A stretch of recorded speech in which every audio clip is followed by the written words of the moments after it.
ഉപതെരഞ്ഞെടുപ്പിൽ UDF സ്ഥാനാർത്ഥിയായി Aryadan ഷൗക്കത്തിനെ AICC പ്രഖ്യാപിച്ചു. KPCC ഏകകണ്ഠമായി തീരുമാനിച്ച പേരാണ് ആര്യാടൻ ഷൗക്കത്തിൻ്റെതെന്ന് പ്രതിപക്ഷ നേതാവ് VD സതീശൻ. തെരഞ്ഞെടുപ്പിനെ നേരിടാൻ പൂർണ്ണ സജ്ജമാണ്. പ്രചാരണം നാളെ മുതൽ ആരംഭിക്കുമെന്നും പ്രതിപക്ഷ നേതാവ് VD സതീശൻ പറഞ്ഞു. കേരളത്തിൽ നിന്ന് നേതാക്കളെല്ലാവരും ചേർന്ന് ഏകകണ്ഠമായി സമർപ്പിച്ച ഒരു പ്രപ്പോസലാണ് ശ്രീ ആര്യാടൻ ഷൗക്കത്തിൻ്റെ സ്ഥാനാർത്ഥിത്വം. അത് ബഹുമാനപ്പെട്ട കോൺഗ്രസ് പ്രസിഡന്റ് അത് സ്വീകരിച്ച് അത് പ്രഖ്യാപിച്ചതിലുള്ള സന്തോഷം പ്രകടിപ്പിക്കുന്നു. തെരഞ്ഞെടുപ്പ് പ്രവർത്തനങ്ങൾ നാളെ മുതൽ ആരംഭിക്കും. ഞാൻ നേരത്തെ പറഞ്ഞതുപോലെ ഞങ്ങൾ സജ്ജമാണ്. അവസരം വ്യക്തിപരമായി ലഭിച്ചതല്ലെന്നും നിലമ്പൂരിൽ ഒറ്റക്കെട്ടായി തെരഞ്ഞെടുപ്പിനെ നേരിടുമെന്നും UDF സ്ഥാനാർത്ഥി ആര്യാടൻ ഷൗക്കത്ത് പ്രതികരിച്ചു. ആര്യാടൻ മുഹമ്മദ് നിലമ്പൂരിൽ നടപ്പാക്കിയ വികസനത്തിന് തുടർച്ചയുണ്ടാകുമെന്നും ആര്യാടൻ ഷൗക്കത്ത്. എൻ്റെ പാർട്ടി UDF നിലമ്പൂരിൽ മത്സരിക്കുന്നതിന് വേണ്ടി ഒരവസരം എനിക്ക് തന്നിരിക്കുകയാണ്. ഈ അവസരം എനിക്ക് വ്യക്തിപരമായി ലഭിച്ചതല്ല.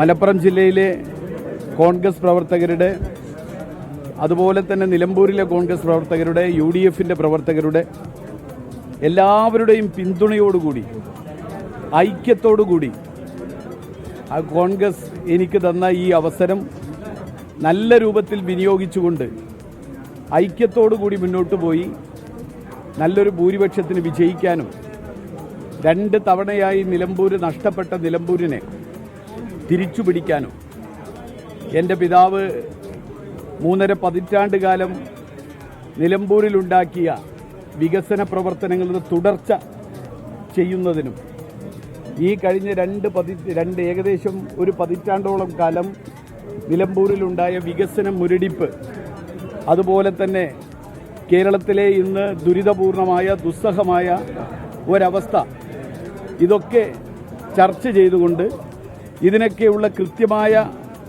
ഒരു പ്രതിവിധി എന്ന നിലയിൽ തന്നെ ഈ തെരഞ്ഞെടുപ്പിൻ്റെ വിധി ഉണ്ടാകുമെന്നാണ് ഞങ്ങളൊക്കെ പ്രതീക്ഷിക്കുന്നത്.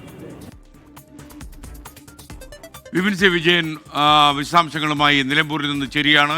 വിപിൻ, പ്രൈം ടൈമിലേക്ക് സ്വാഗതം. എന്തായാലും നിലമ്പൂർ ഉപതെരഞ്ഞെടുപ്പിലെ സ്ഥാനാർത്ഥി വന്നതോടെ തന്നെ രാഷ്ട്രീയ നാടകങ്ങളും അരങ്ങേറാൻ തുടങ്ങി. എന്തൊക്കെയാണ് ഏറ്റവും അവസാനം നിലമ്പൂരിൻ്റെ ഹൃദയത്തുടിമ്പുകൾ നമുക്ക് മനസ്സിലാകുന്നത്?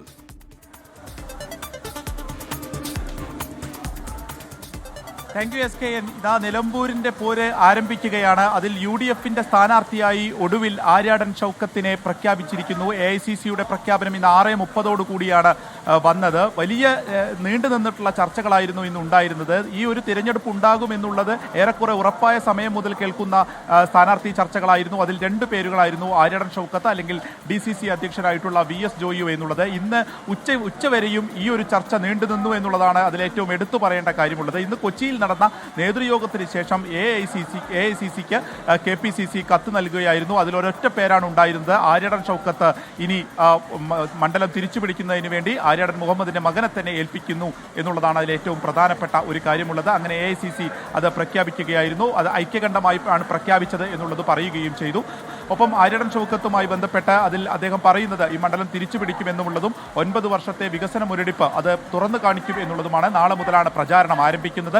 ആദ്യം ആര്യാടൻ മുഹമ്മദിന്റെ ഖബറിടത്തിൽ നിന്ന് അവിടുത്തെ പ്രാർത്ഥന കഴിഞ്ഞതിന് ശേഷം പാണക്കാട് പോകും. പാണക്കാട് പോയതിനു ശേഷം കോൺഗ്രസിന്റെ മുതിർന്ന നേതാക്കളുടെ ഇവിടുത്തെ സ്മൃതി കുടീരങ്ങൾ സന്ദർശിച്ച ശേഷമായിരിക്കും പ്രചാരണങ്ങൾക്ക് തുടക്കം കുറിക്കുക എന്നുള്ളതും ആര്യാടൻ ഷൗക്കത്ത് ഇന്ന് പറഞ്ഞു. ഒപ്പം തന്നെ VS ജോയിയും ഒറ്റക്കെട്ടായി തന്നെ ഇതിനെ നേരിടും എന്നുള്ളത് പറഞ്ഞിരുന്നു. വലിയ പ്രതീക്ഷ VS ജോയിയും പക്ഷം വെച്ച് പുലർത്തിയിരുന്നു എന്നുണ്ടെങ്കിലും അത് ഒരു സമവായത്തിലൂടെ ആ ഒരു പ്രശ്നത്തിന് പരിഹാരം കണ്ടിരിക്കുന്നു. പക്ഷേ ഇന്നുണ്ടായത് അപ്രതീക്ഷിതമായിട്ടുള്ള ഒരു പ്രതിസന്ധി UDFനെ സംബന്ധിച്ചുണ്ടായത് PV അൻവർ ആയിരുന്നു. PV അൻവറിന്റെ നിലപാടുകളായിരുന്നു ഇന്നത്തെ ഏറ്റവും വലിയ ചർച്ചയായതും രാഷ്ട്രീയ അന്തരീക്ഷത്തെ തന്നെ ആകെ കലുഷിതമാക്കുകയും ചെയ്തത്.